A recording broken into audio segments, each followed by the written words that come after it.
El Sabra era de un papel delgado, casi traslucido, y desprendía un aroma suave a lavanda y lirio. Aquel olor dulce y primaveral, chocaba con el olor a polvo, tinta agria y sudor viejo, que llenaba la sala de archivos. Yelena lo sostenía con la punta de los dedos, como si pudiera quemarla. No era el Sabra en sí, grueso y de fabricación extranjera, lo que le llamó la atención al principio. Era el contraste. Es perfume delicado, un lujo de invernadero, no tenía lugar en el Petrogrado de Abril de 1917. Una ciudad que olía a barro descongelado, a miedo y a humo de lina pobí. Afuera, por la ventana sucia, el cielo era del color de la ceniza. Yelena respiró hondo, tratando de separar el aroma floral del aire cargado. Su jornada en el Ministerio de Justicia del Gobierno Provisional era siempre la misma. Un río interminable de papeles, cartas confiscadas en las fronteras, un forms aburridos, un trabajo de paciencia, de ordenar el caos de un imperio que se había deshecho como un azucarillo en el té. Pasaba las horas clasificando, salando, archivando. Era invisible, y eso le gustaba. En la invisibilidad había seguridad. Pero aquella mañana, algo se había atascado en la máquina de su rutina. Primero fue el matacelos. Lo examinó con el lente de aumento que siempre tenía a mano. Berlín. La letra de la dirección escrita en una caligrafía impersonal y demasiado pulcra en ruso le resultó extrañamente fría. Para la atención del director de publicaciones, Petrogrado, nada fuera de lo común, quizzes. Mucha correspondencia entraba y salía, pero luego sus dedos palparon el borde del Sabra. El papel de Eris era fino, costoso. Y se fragancia. La lavanda no crecía en los campos nevados de Rusia en abril. Era un aroma importado, envasado, un detalle de alguien que tenía acceso a lujos pequeños y imposibles en medio de una guerra que devoraba todo. El reloj de péndulo de la oficina marcaba con un asterisk tic-tac asterisk pesado las 2 de la tarde. El sonido era el latido del lugar. Yelena miró a su alrededor. Los otros archiveros, cabezas gachas, escribían o leían en la penumbra. El único ruido era el rasgar de las plumas y el susurro ocasional de una página o volters. Todo normal. Todo gris. Con un movimiento que intentó que pareciera igual de aburrido y rutinario, deslizó el filo de su abracardas bajo la solapa del Sabra. No había celo de cera, solo una fina línea de goma seca. El papel interior era igual de fino.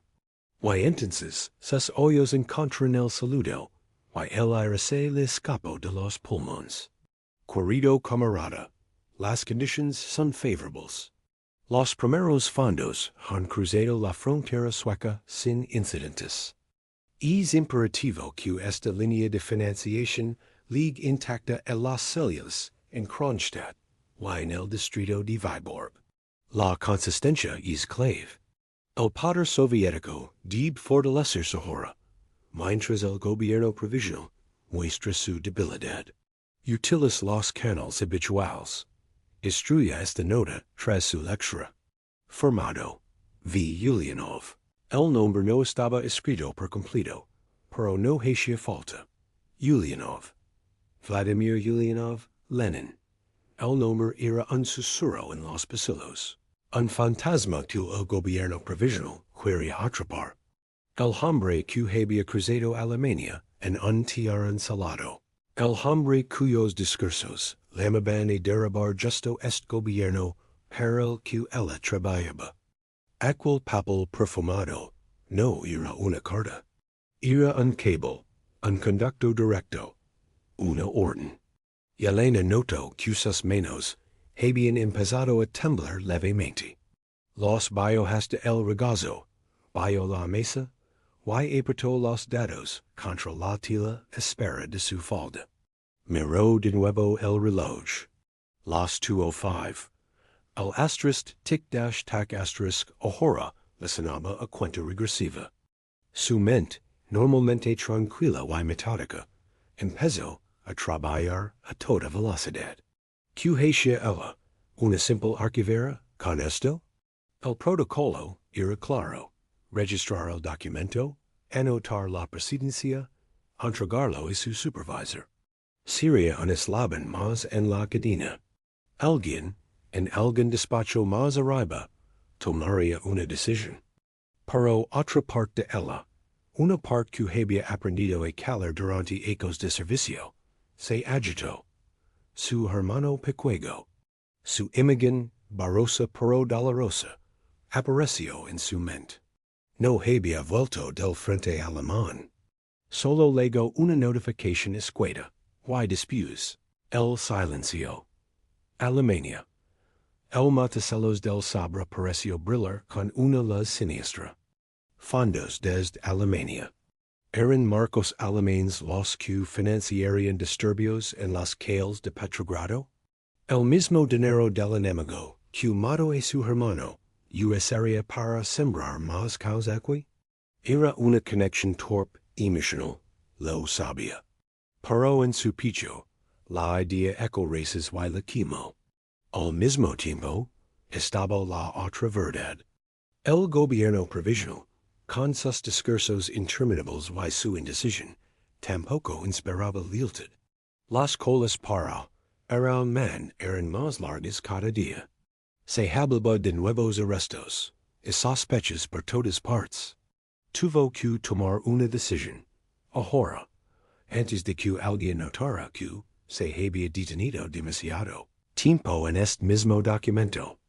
Con un movimiento fluido, como si simplemente estuviera alzando una página, dobló la carta junto con su sabra y, en vez de colocarla en la pila de registrar, la deslizó dentro de la carpeta de cuero gastado, donde guardaba sus notas personales. El gesto fue rápido, limpio. El papel desapareció de la vista. Su corazón golpeó contra sus costillas, un tambor furioso que solo ella podía oír. En ese preciso instante, un sonido cortó la pesada silenciosa de la sala. No provenía del interior. Venía de afuera, de lejos, pero era inconfundible en el aire quieto de la tarde. Un asterisk cracked asterisk seco único, seguido de una pausa helada, y luego otro. Y después, un crepitar intermitente que ya no era un solo disparo, sino varios, como palomitas de maíz, quemados en una sartén leona. Todos en la sala alzaron la cabeza al unísono. Los oídos se encontraron, llenos de una misma pregunta muda. No hacía falta decir lo que era. Todos conocen ese sonido. Era el sonido de la avenida Nevsky, de las manifestaciones, de los enfrentamientos entre los soldados leales al gobierno y los soldados que ya solo se lealtaban a sus soviets. El sonido del mundo afuera, del mundo real, rompiendo el frágil cristal de su normalidad. Yelena cerró la carpeta de cuero. La prisión de la tapa sobre el papel oculto le pareció definitiva. Ya no era solo una archivera. Había cruzado una línea invisible. El perfume a lavanda y lirio parecía haberse pegado a sus dedos, a su ropa, un rostro dulce y peligroso. El reloj marcaba las 2:17. El estruendo en la distancia continuaba, un recordatorio constante. Ella tenía en su poder un secreto que podía cambiar muchas cosas. Y ahora, alguien, en alguna parte, podría estar buscando precisamente ese pedazo de papel perfumado que ya no estaba donde debería estar. La pregunta ya no era qué decía la carta. La pregunta era, ¿quién más lo sabía? El sonido de los disparos leonos se apagó, pero no el eco que resonaba dentro de su cabeza. Cada latido en sus scenes parece repetir aquel asterisk crack asterisk seco. Un tambor que marcaba el ritmo de su nueva realidad. Yelena se obligó a respirar, a bailar los hombros que tenía tensos hasta las orejas. Los otros archivos ya habían vuelto a sus papeles, pero el ambiente era distinto. Antes había una madura aburrida. Ahora había una quietud vigilante. Todos escuchaban, aunque fingen no hacerlo. Sus dedos bajo la mesa todavía temblaban. No podía permitirse eso. Con un movimiento calculado, abrió el cajón de su escritorio, buscando el frasco de pegamento que usaban a reparar lomos de libros. Mientras sus manos fingen ocuparse, su mente trabajaba a toda velocidad. La carta tenía que sacarla de allí. La carpeta de cuero era demasiado obvia. El primer lugar donde registrarían si empezaban a buscar. Notó una fina película de sudor en la nuca, justo donde el mono tirante de su pelo la agitaba. Miró de reojo al supervisor, un hombre de bigot gris que hollaba un uniforme al fondo de la sala. Él no había visto nada. Nadie había visto nada. Pero la certeza de que tenía algo que no le pertenecía le quemaba las entrañas. Era un peso físico, como si se hubiera tragado un carbón encendido.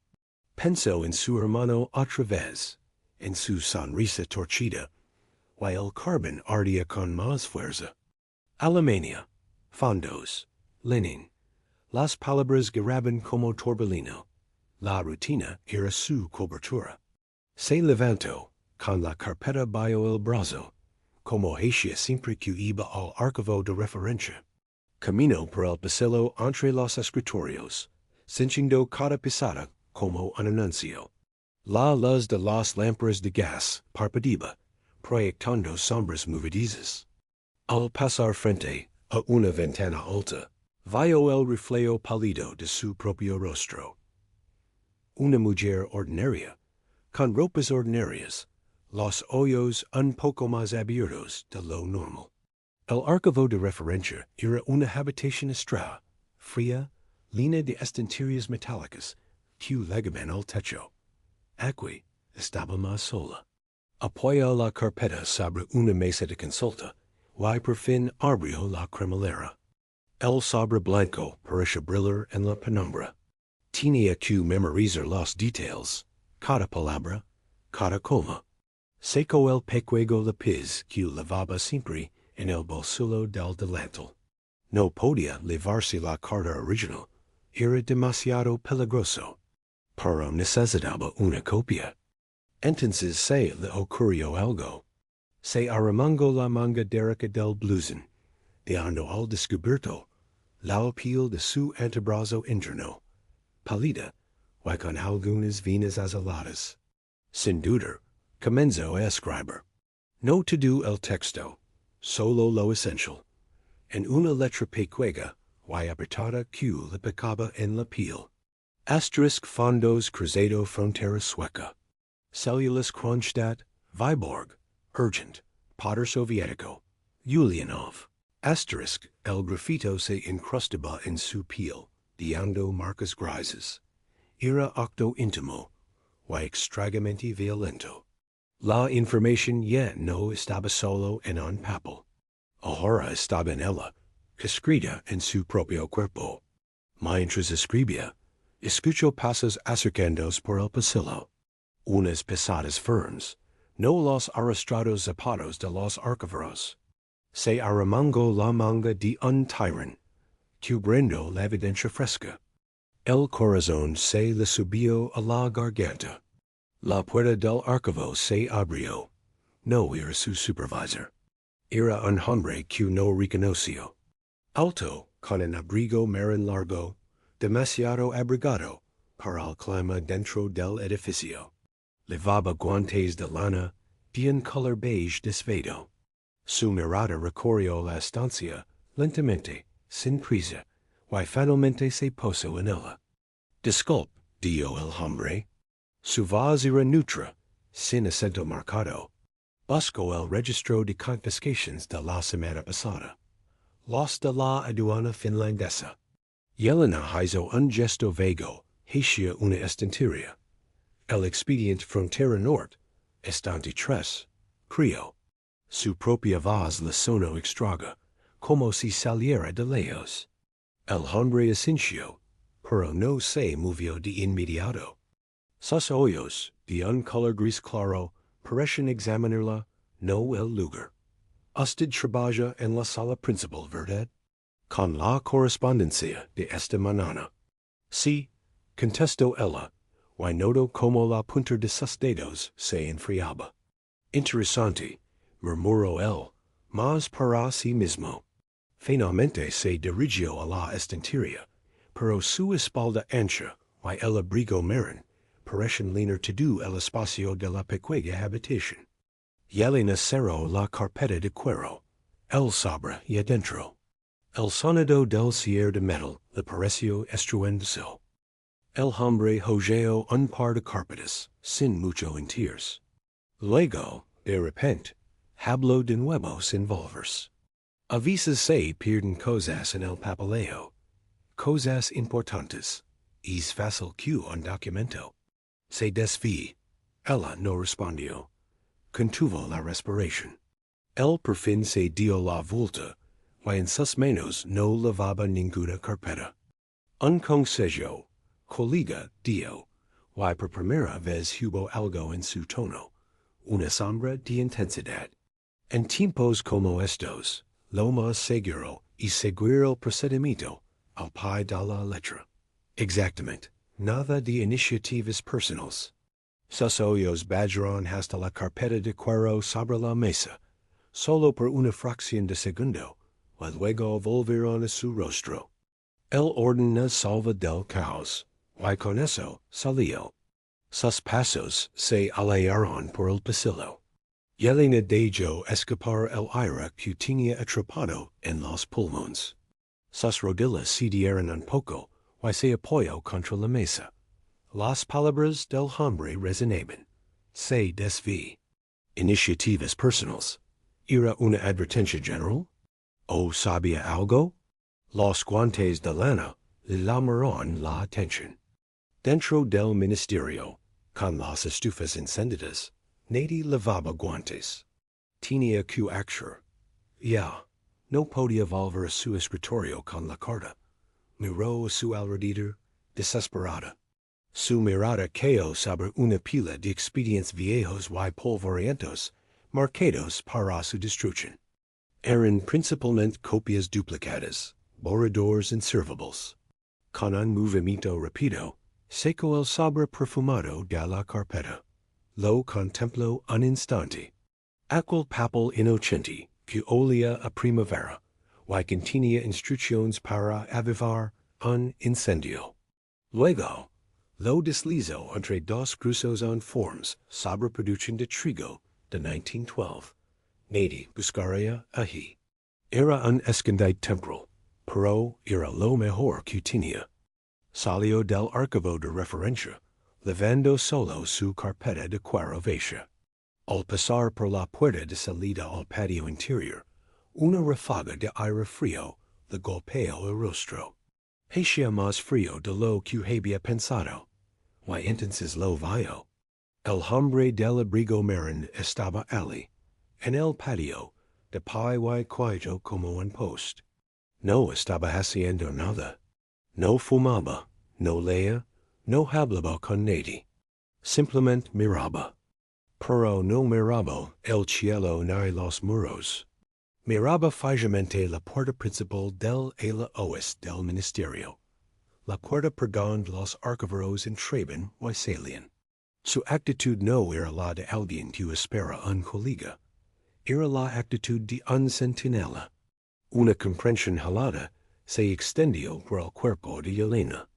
La rutina gris de su vida, el anonimato seguro de su escritorio, todo eso había sido una ilusión. Quizás siempre lo había sido. El hombre no estaba allí por casualidad. Estaba vigilando. ¿Vigilando qué? ¿Vigilando a quién? Tal vez no supiera específicamente la carta, pero sospechaba que algo había pasado, que algo podía pasar. O tal vez vigilaba a todos, sistemáticamente, porque en tiempos de caos, hasta los archivos podían ser uneslaban de bill. Regresó a su puesto, cinchiendo la mirada del hombre, real o imaginada, ardiendo en su espalda. Se sentó. El reloj marcaba las 3:30. La luz de la tarde y empezaba a perder fuerza, venando la sala en un tono naranja pálido y triste. Delante de ella, la pila de correspondencia por clasificar parecía una montaña insuperable. Metió la mano en el bolsillo de su falda, y sus dedos rozaron la dura punta de su lápiz. Luego, casi sin pensar, se toca el antebrazo, atrás de la tela del blusón. Ahí estaba. La prueba. Las palabras escritas en su piel. La información que alguien muy poderoso quería mantener en secreto, y que otro hombre con un abrigo marrón posiblemente estaba dispuesto a encontrar. Ya no era una cuestión de procedimiento. Ya no era una cuestión de lealtades abstractas a un gobierno o a una idea. Era mucho más simple y más terrorífico. Ella tenía algo que querían. Y ahora sabía que la estaban observando. La pregunta y no era qué hacer con el secreto. La pregunta era, ¿cómo salía ella viva de esto? La noche cayó sobre Petrogrado, como una tapa de plomo. En su pequeño apartamento, Yelena no encendió la lámpara. Se sentó en la oscuridad, junto a la ventana, mirando las sombras alargadas que devoraban los patios interiores de los edificios. El frío de la tarde se había colado entre las rendijas de la madera, y se instalaba en sus huesos. Pero era un frío exterior. El que sentía por dentro era más profundo. Se frotó el antebrazo una y otra vez, aunque ya había lavado la piel con agua fría hasta enrojecerla. Las marcas del lápiz se habían difuminado, pero no habían desaparecido. Fondos, Kronstadt, Ulyanov, le pareció sentir las letras en relieve, como una cicatriz fresca que cualquiera podía leer con solo tocar. La carta original estaba en escondida en el archivo, entre aquellos informes viejos. Era una bomba de tiempo. Y ella era la única que sabía dónde estaba el mecanismo. En el silencio de la habitación, los pensamientos guerraban sin piedad. La imagen del hombre del abrigo marrón, inmóvil en el patio, se repetía una y otra vez. Ese no era la mirada de un funcionario aburrido, era la paciencia del cazador. ¿Cuánto tardaría en llegar ella? ¿Un día? ¿Dos? Empezaría por un interrogatorio suave, revisando sus registros, su historial. Su historial era impecable, gris, invisible. Hasta hoy. Miró sus manos, pálidas en la penumbra. Eran manos de archivera, con una leve calicidad en el dedo medio por sostener la pluma. Manos que ordenaban el mundo de otros. Nunca habían tenido que construir o destruir nada por sí mismas. Y ahora tenían que decidir el destino de un secreto que podía avivar una revuelta. Sentía el peso de su hermano en ellas. El muchacho alegre que se fue a la guerra contra los alemanes y volvió en una línea de un telegrama oficial. Caído en servicio del imperio. ¿Habría caído por los mismos alemanes que ahora financiaban a Lenin? La idea era un poco retorcido en un costado. Si entregaba la carta, tal vez ayudaba a frustrar esos planes. Tal vez honraba su memoria. Pero luego recordaba los hoyos cansados de la gente en las colas del pan, las discusiones acaloradas en los tranvías, la sensación palpable de que todo se desmoronaba, de que el gobierno provisional hablaba mientras la ciudad se hundía en el frío y el hambre. Eran los hombres de Lenin los malos? O solo eran otra facción en este tremendo forcejeo por el poder? Tenía ella, Yelena, el derecho a inclinar la balanza con un pedazo de papel robado? Se levantó y caminó hasta el pequeño espejo que colgaba sobre el lavabo. Allá tenía luz que entraba de la calle, apenas podía distinguir su reflejo. Una mujer de rasgos comunes, pelo recogido con severidad, ojos marcados por el cansancio de ecos de luz tenue y letra pequeña.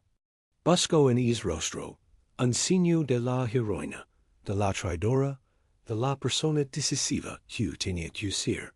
Solo vio incertidumbre, y miedo, sobre todo miedo, era la peor parte. Descubrir que vio la capa de patriotismo, de deber, de lealtad a la memoria de su hermano, lo que realmente la movía, era el pánico. El puro y simple instinto de un animal acorralado. No quería que la arrestaran. No quería que la interrogasen en los sótanos de los que todo el mundo susurraba. No quería desaparecer en ese mecanismo nuevo y feroz que estaba naciendo entre los escombros del antiguo régimen. Su valor era una mentira. Solo era una mujer asustada con un secreto demasiado grande.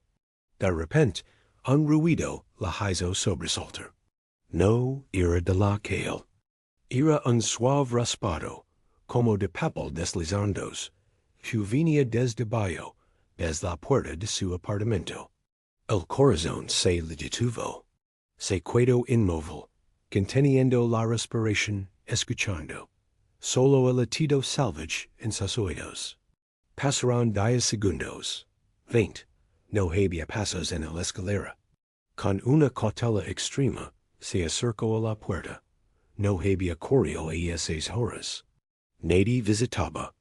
Se arrodilló, el suelo de madera frío, a través de la tela de su falda, y miró por la estrecha rendija que cuidaba bajo la puerta. Al principio, no vio nada en la oscuridad del relano.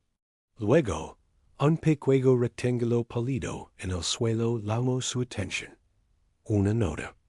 Alguien la había deslizado bajo su puerta. Por un instante, pensó en no tocarla, en dejarla allí, en fingir que nunca la había visto.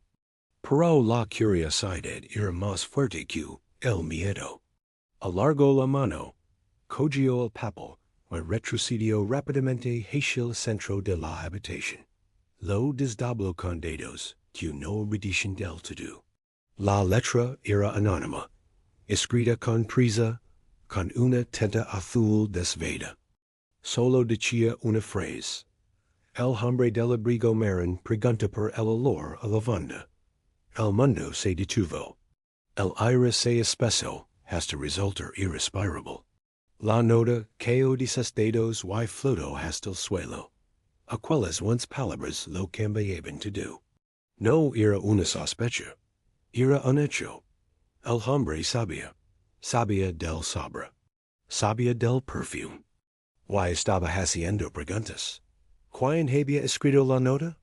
¿Un compañero del ministerio que había visto algo y quería advertirla? ¿Era una trampa para ver su reacción? ¿Para forzarla a hacer un movimiento estúpido?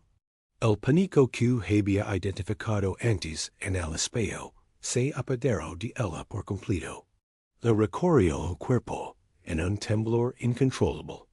Se llevó las manos a la boca para ahogar un grito que no existía.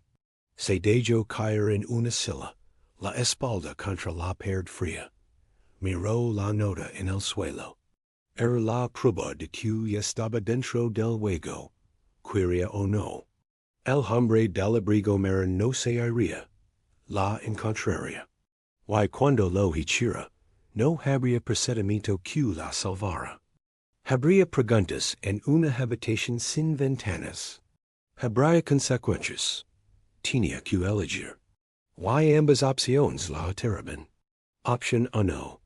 Ir mañana al supervisor, entregar la carta, confesar que la había escondido por miedo inicial.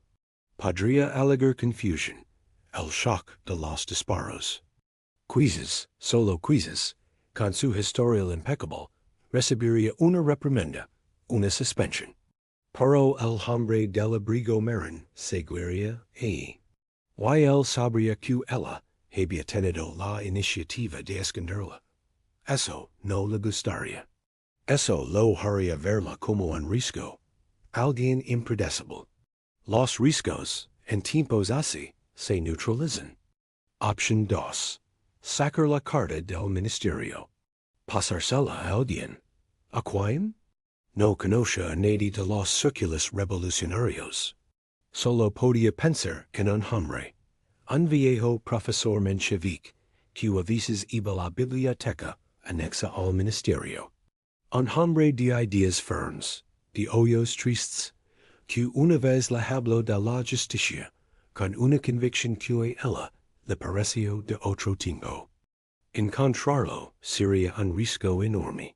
Confiar en él, una locura. Era la elección imposible.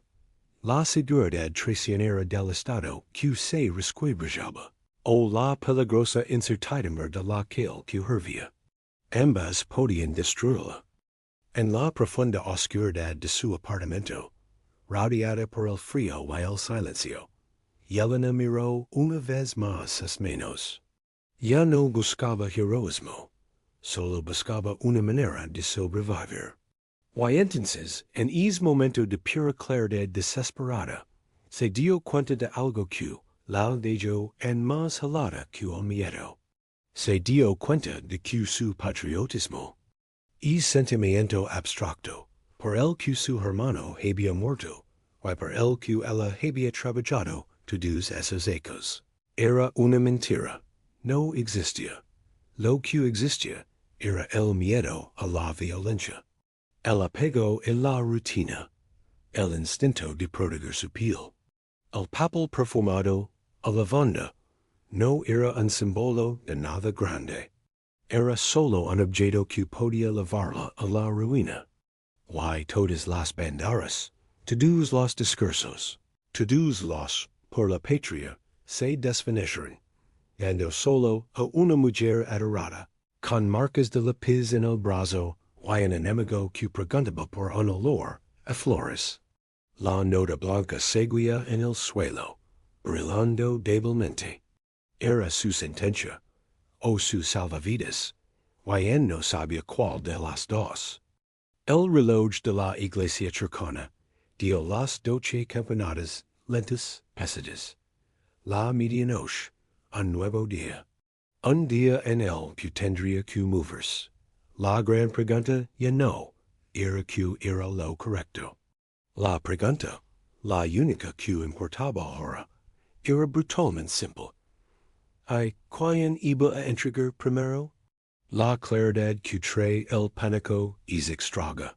No ilumina, sino que congela todo en su lugar, dando solo una opción visible en el blanco paisaje del terror. Yelena no había dormido. Se había quedado sentada en la silla, viendo como la noche negra se convierte en un gris sucio de amanecer. La nota seguía en el suelo. Ya no la veía como una trampa o una advertencia. La veía como un hecho, un punto de partida. El hombre del abrigo marrón preguntaba por el olor a lavanda. Eso significaba que estaba cerca, que el círculo se estrechaba. Quedarse quieta era esperar que la mano cayera sobre su hombro. Su miedo, es miedo que la había paralizado, de repente se transformó. Se volvió agudo, dirigido. Era una herramienta. Si tenía miedo de que la atraparan, entonces tenía que moverse. Y para moverse necesitaba usar la única arma que tenía, su conocimiento del ministerio, de sus rutinas, de sus puntos ciegos. Se levantó, el cuerpo rígido y dolorido. Se lavó la cara con agua helada del grifo. En el espejo, la mujer que la miraba tenía los ojos hundidos, pero ya no estaban perdidos. Iba a descifrar su salida. Vistió su ropa más oscura, la más sencilla. Desayunó un pedazo de pan duro, masticando sin sabor. Sabía que después de lo que iba a hacer hoy, no podría volver a esta normalidad. Recogió la nota del suelo, y la quemó en el fregadero, observando cómo el papel se enroscaba, y se convertía en ceniza gris. Solo quedaban las palabras, grabadas a fuego en su mente. Un rumor había estalado. Una importante célula bolchevique había sido desmantelada en el distrito de Vyborg y esa madrugada. Yelena sintió un vuelco en el estómago. El hombre del abrigo marrón estaba trabajando rápido. Estaba siguiendo un rostro. Y ese rostro, tarde o temprano, llevaría al archivo. Se dirigió a su escritorio con la cabeza baja. No miró hacia el patio. Sabía que él estaría allí. En vez de eso, puso en marcha su plan. Tenía que recuperar la carta del escondite en el archivo de referencia. Pero no podía hacerlo sin una excusa perfecta. Abrió un cajón y sacó una carpeta de expedientes viejos relacionados con puertos bálticos. Un tema lo suficientemente cercano a la aduana finlandesa como para justificar una consulta. Su mano no tembló. En el archivo de referencia, el aire estaba quieto y polvoriento. La pila de documentos para destruir seguía allí, descuidada en un rincón. Con movimientos colmados, como si estuviera buscando una referencia, se acercó. Sus dedos encontraron el grueso informe sobre producción de trigo de 1912. Lo abrió por la mitad. Allí estaba, como un pétalo seco entre las páginas de un libro, el sobre blanco. Lo cogió y lo deslizó dentro de la carpeta de los puertos bálticos. El corazón la latió con fuerza, pero era un latido regular de esfuerzo controlado. La parte más difícil venía ahora. Tenía que salir del ministerio con la carta. Los registros en la salida eran aleatorios, pero desde los incidentes de Vyborg podían ser más estrictos. Necesitaba una distracción, un momento de caos. Recuerdo algo. A las 11 de la mañana, un camión del ejército llegaba siempre al patio trasero a recoger documentos clasificados para su incineración. La llegada del camión, los soldados, el bullicio, siempre creían un revuelo de varios minutos en la puerta de servicio. Miró el reloj de pared. Eran las 10:30. Tenía tiempo. Se sentó en su puesto, la carpeta con la carta sobre sus piernas, bajo la mesa. Hizo su trabajo mecánicamente, firmando recibos, sellando documentos. Cada minuto era una eternidad. A las 11:05, se levantó y se dirigió al lavabo de mujeres. Una vez dentro, en un cubículo, hizo lo único que se le ocurrió. Sacó la carta del sobre. Dobló las 2 páginas, una y otra vez, hasta formar un rectángulo pequeño y grueso. Luego, con un alfiler que llevaba en el dobladillo, lo sujetó dentro de la ropa, justo bajo la axila, donde el ajuste de su vestido lo mantendría plano y oculto.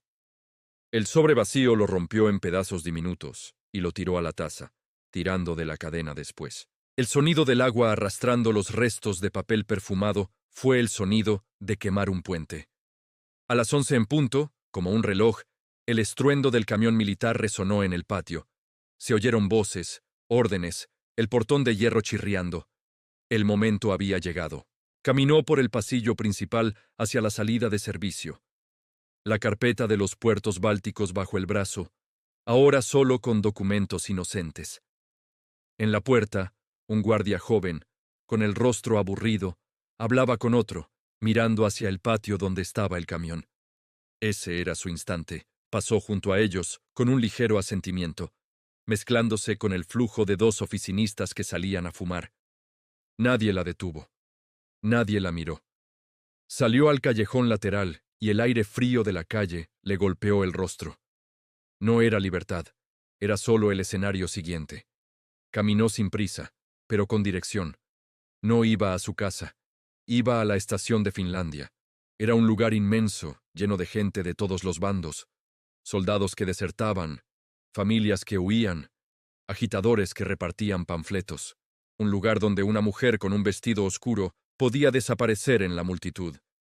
Y, si tenía suerte, donde podría encontrar al viejo profesor Menchevique. Él viajaba a menudo a visitar a familiares en las afueras y solía tomar el tren del mediodía. La estación era un hervidero de humanidad desesperada. El olor a cuerpos sudorosos, a carbón y a sopa aguada llenaba la enorme nave. Yelena se colocó junto a un pilar de hierro fundido, desde donde podía ver las puertas de acceso a los andenes. Su mirada escudriñaba la multitud, buscando aquella barba gris y aquellos hombros encorvados.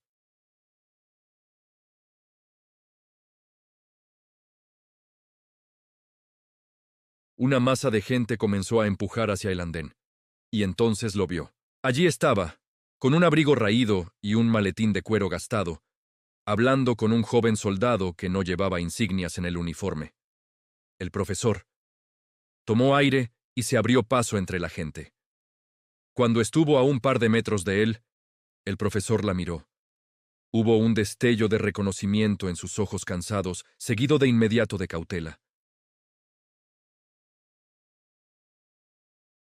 Se acercó un paso más y, manteniendo la voz baja pero clara, dijo solo: «Necesito hablar de un documento interceptado, de Abril, de financiación alemana».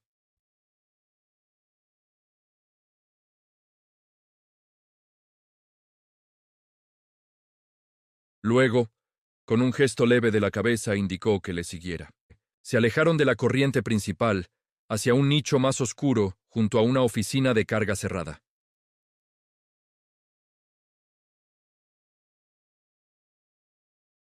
«Una archivera.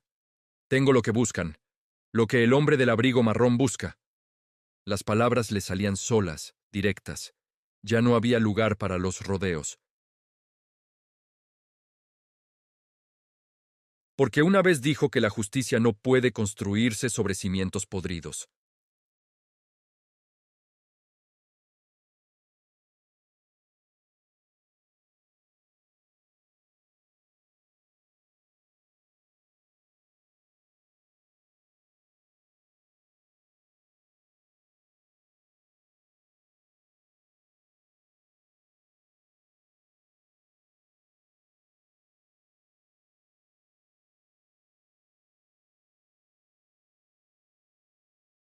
No parecía sorprendido. Parecía haber llegado justo a tiempo. El profesor Menchevique dio un paso al frente, colocándose un poco entre Yelena y el recién llegado. Su postura no era de confrontación, sino de reconocimiento. «No», dijo el profesor, y su tono no era de miedo, sino de una cansada resignación. «Siempre en el lugar correcto, ¿eh?» El hombre del abrigo marrón no sonrió. Su rostro era una máscara de profesionalismo cansado. «Y usted, profesor, siempre en el incorrecto».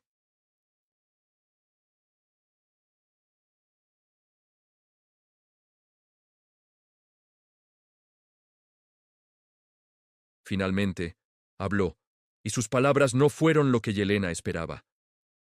«Él no es de la okrana del gobierno», dijo el profesor, volviéndose ligeramente hacia ella, sin apartar los ojos del hombre. «Es de los nuestros». Las palabras flotaron en el aire cargado de la estación. De los nuestros. No significaban del ministerio, no significaban del gobierno provisional, significaban algo más.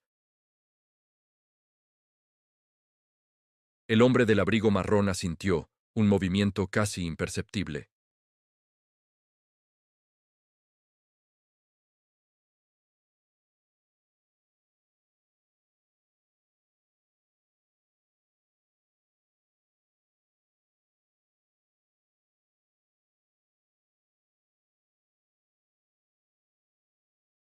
No hay tiempo, dio su vas a hora clara por encima del bullicio de la estación. Tienen los nombres de Viborg. Vendring por el archivo, antes de que termine el día. Yelena lo miró, Wigar miró al profesor. La confusión la paralizó por un segundo. ¿Era esto otra capa de la trampa? ¿Una elaborada farsa? Pero el rostro del profesor era grave, asentiendo. El hombre del abrigo no había venido a arrestarla. Era la señal. Tenía que decidir, ahora. Todo su plan, su miedo transformado en acción, se reduce este instante. La carta, caliente y plana contra su costado, parece latir. El hombre del abrigo marrón seguía con la mano extendida, esperando. Yelena, con los dedos entumecidos por el frío y la adrenalina, metió la mano por el escote de su vestido, buscando el alfiler. El alfiler le pinchó el dedo, un dolor agudo y punzante, que la ancló a la realidad. No, era un sueño. La mano del hombre del abrigo marrón seguía Ali, extendida, la palma marcada por calos y líneas profundas. Era la mano de un trabajador, no de un burócrata. El profesor menchevique a su lado contenía la respiración, su cuerpo tenso como un cable. Yelena desengancha el alfiler. El pequeño paquete de papel doblado, caliente por el calor de su piel, cayó en su propia mano. Lo contempló por una fracción de segundo. Era increíblemente liviano para el peso que había cargado. Luego, alargó el brazo y lo depositó en la palma abierta del hombre. Sus dedos se cerraron sobre el documento con una firmeza definitiva. No lo miró. Lo deslizó directamente dentro de su abrigo, en un bolsillo interior.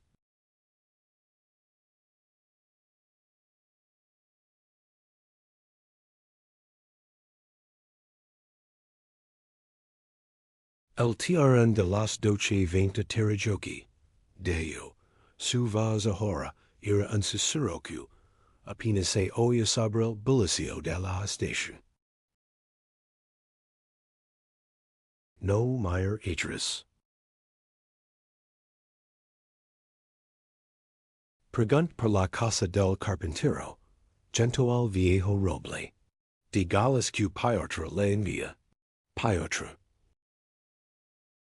Era la primera vez que oía su nombre.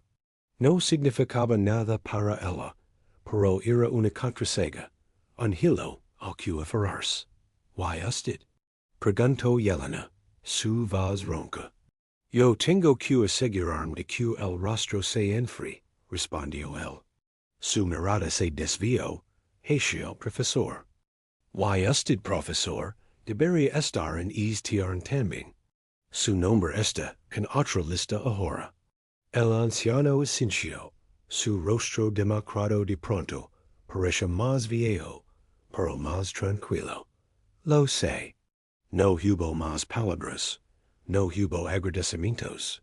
El hombre del abrigo marrón, Piotr, dio media vuelta y se mezcló con la multitud, desapareciendo entre los soldados y las familias con sus bultos casi de inmediato, como una gota de agua en un río turbio. Yelena y el profesor se miraron. No había tiempo para procesar. El silbato del tiarán sonó de nuevo, un último aviso desgarrador. Juntos se abrieron paso hacia anden, empujando suavemente contra la corriente humana. Subieron al último vagón, como se les había indicado. Era un vagón de tercer clase duro, lleno de bancos de madera, y olor a humedad, y ropa sucia.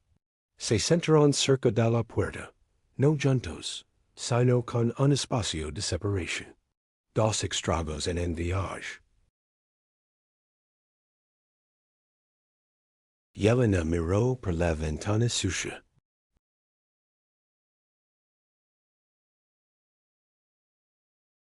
Dando paso a los edificios destartalados de los arrabales de Petrogrado. No vio a Piotr por ninguna parte. Lo único que vio fue el humo gris del carbón del tirón, mezclándose con la niebla baja que colgaba sobre la ciudad.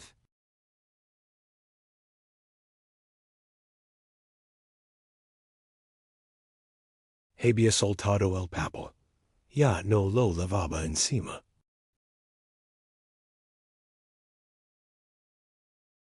El profesor pasó el viaje en silencio, mirando fijamente sus manos. En Lesnoy, una parada en medio de bijules pálidos, bajaron. La plataforma estaba casi vacía. El aire olía a pino y tierra húmeda.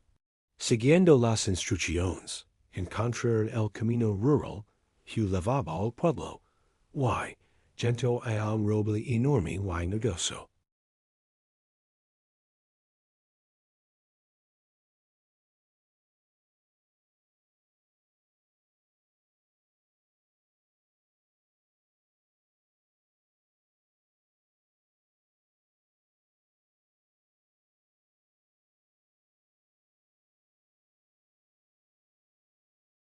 Les dieron sopa caliente y pan, y los levaron un pequeño granero sobre el taller, lleno de herramientas y tablas apeladas. Seguro.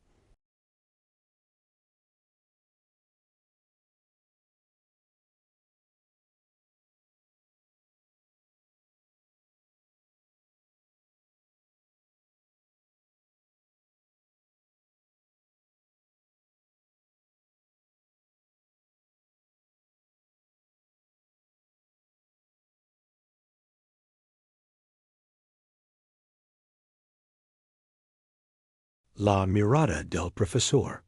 Se preguntó qué estarían haciendo con la carta. ¿E quién se la llevarían? ¿Cambiaría algo? Quizás no. Quizás solo fuera un grano de arena en una playa inmensa. Pero ya no era su grano de arena. Lo que más la atormentaba no era eso. Era el silencio. El profundo, absoluto silencio que había dentro de ella, desde que el tirón había dejado la estación. El miedo constante, el zumbido de ansiedad que había sido su compañero desde que vio el metasalos de Berlín, se había apagado. En su lugar, había nada, un espacio frío y vacío. Había actuado, había sobrevivido, pero se sentía como un caparazón vacío. Había perdido su trabajo, su rutina, su identidad de archivera. Había perdido incluso la carga del secreto. ¿Qué le cuidaba? Al día siguiente, el carpintero le trajo ropa sencilla de aldeana, un vestido de lana gruesa y un pañuelo para la cabeza. Es mejor, dijo simplemente. Al cambiarse, Yelena se miró en el pequeño trozo de espejo oxidado que había en el granero. La mujer que la devolvía la mirada era irreconocible. El mono severo había desaparecido. Su pelo, suelto y luego recogido bajo el pañuelo, enmarcaba un rostro que parecía más delgado, los ojos más grandes. Ya no parecía una funcionaria. Parecía una refugiada más. Se toca el antebrazo, donde las marcas del lápiz se habían desvanecido por completo. Solo quedaba la piel, lisa y pálida. El profesor se fue al tercer día. Un contacto vino por él al anochecer. Se despidió de Elena con un apretín de manos seco. Usted salvó algo más que su piel, le dijo, sus ojos cansados encontrando los de ella por un momento. En tiempos de mentiras, un hecho es un arma. Gracias. Luego se subió a una carreta y se perdió en el camino del bosque. Yelena se quedó. No tenía a dónde ir. Petrogrado era una trampa. Su apartamento, si es que no estaba ya siendo vigilado, era el primer lugar donde buscarían. El carpintero y su familia no hacían preguntas. Ella se ganaba el lugar ayudando en las tareas de la casa, en la cocina, ordenando el taller. Sus manos, acostumbradas a manager papel delicado, aprendieron a separar la madera, a sentir su vida, su resistencia. El olor a seren y cola reemplazó al olor a polvo de archivo y tinta agria. El olor a lavanda había desaparecido por completo de su mundo. Las semanas pasaron. La primavera, tímida al principio, comenzó a afirmarse. El barro de los caminos se secó un poco. Brotes verdes, pequeños y tenaces, asomaron en las ramas de los árboles alrededor de la casa. Yelena salía a caminar a veces, sin ir muy lejos. Escuchaba los rumores que llegaban del pueblo, que llegaban de Petrogrado con los comerciantes. Las noticias eran confusas, contradictorias. Se hablaba de más protestas, de crisis en el gobierno, de la creciente influencia de los soviets. El nombre de Lenin aparecía con más frecuencia. A veces al oírlo, Yelena sentía un leve escalofrío, un eco lejano del miedo que una vez la paralizó. Pero era solo un eco. El hecho concreto, la carta física, ya no tenía que ver con ella. Una tarde, mientras ayudaba a la mujer del carpintero a colgar la colada en el jardín trasero, un tirán pasó a lo lejos, su silbato sonando melancólico en la distancia. Yelena se detuvo, una sabana húmeda en las manos, y miró hacia las vías invisibles más allá de los árboles. ¿Pensó en Piotr? ¿Estaría vivo? ¿Habría conseguido que la carta llegara a donde tenía que llegar? Nunca lo sabría. Era un agujero en la historia, un hueco que nunca se llenaría. Y comprendió, de pronto, que así era la memoria de la historia. Hecha no por los grandes discursos en las plazas, sino por actos silenciosos en archivos polvorientos y estaciones abarrotadas, por manos que extendían o recibían papeles, por personas que desaparecen en multitudes, y nunca volvías a saber de ellas. Un mes después de su llegada, el carpintero tuvo un encargo en un pueblo más grande, a una hora de camino. Le pidió a Yelena que lo acompañara para levar unas piezas.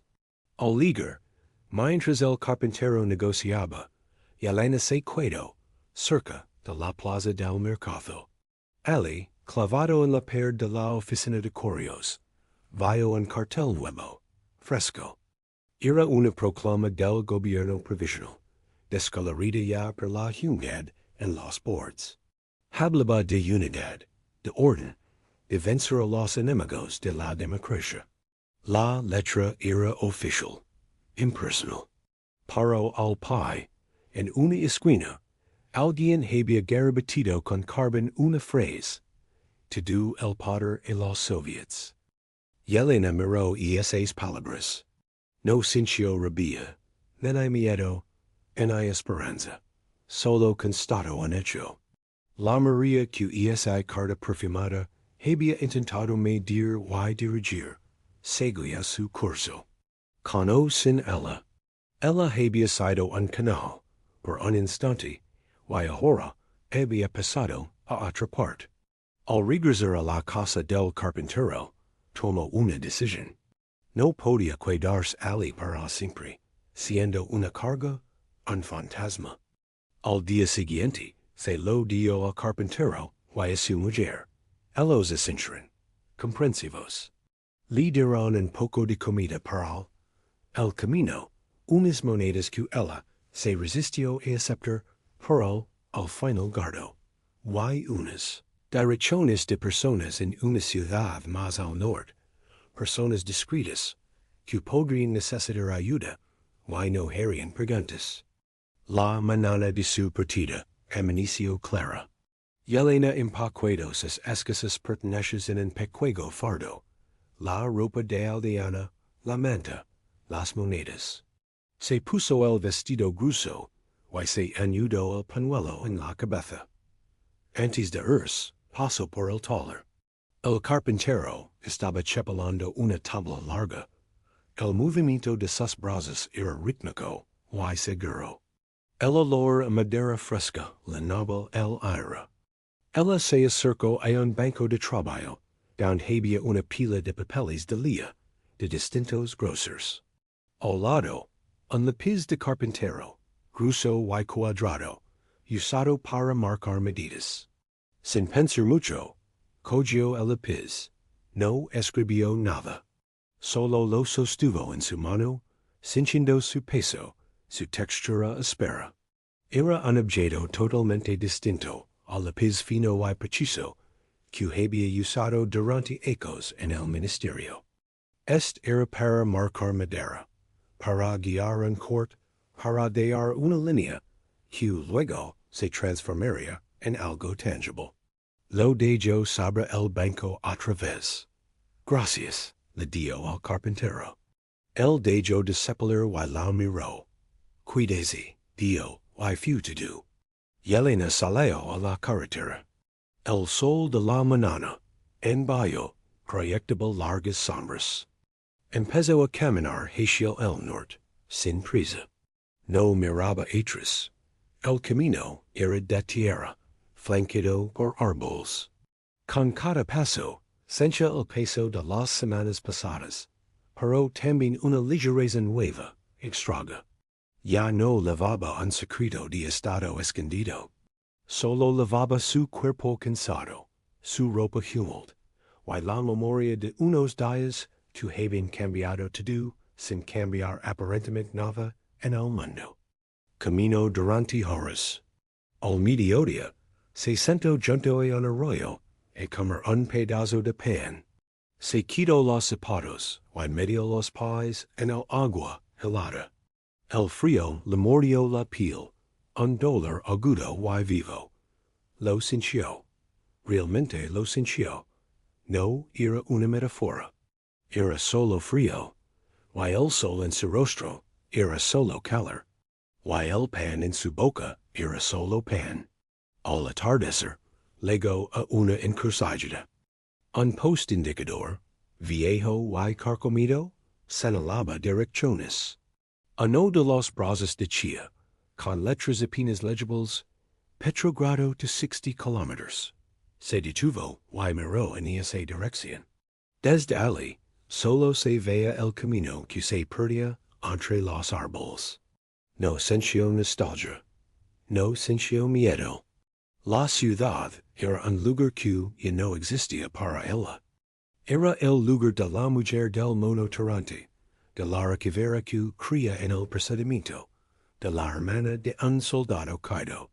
Esa mujer se había cuidado atrás en una oficina polvorienta, en el momento en que decidió deslizar un sobre perfumado dentro de una carpeta de cuero. Ella era otra. No sabía bien quién. Solo sabía que estaba viva, que estaba caminando, y que el único peso que llevaba ahora era el suyo propio. Tomó el camino que iba al norte, alejandose del post indicador. El aire de la tarde era fresco, y en la distancia, las primeras luces de una aldea parpadeaban como luciérnagas. Siguió caminando. No había prisa. El tiempo, por primera vez en mucho tiempo, era simplemente lo que tardaba en llegar a algún sitio.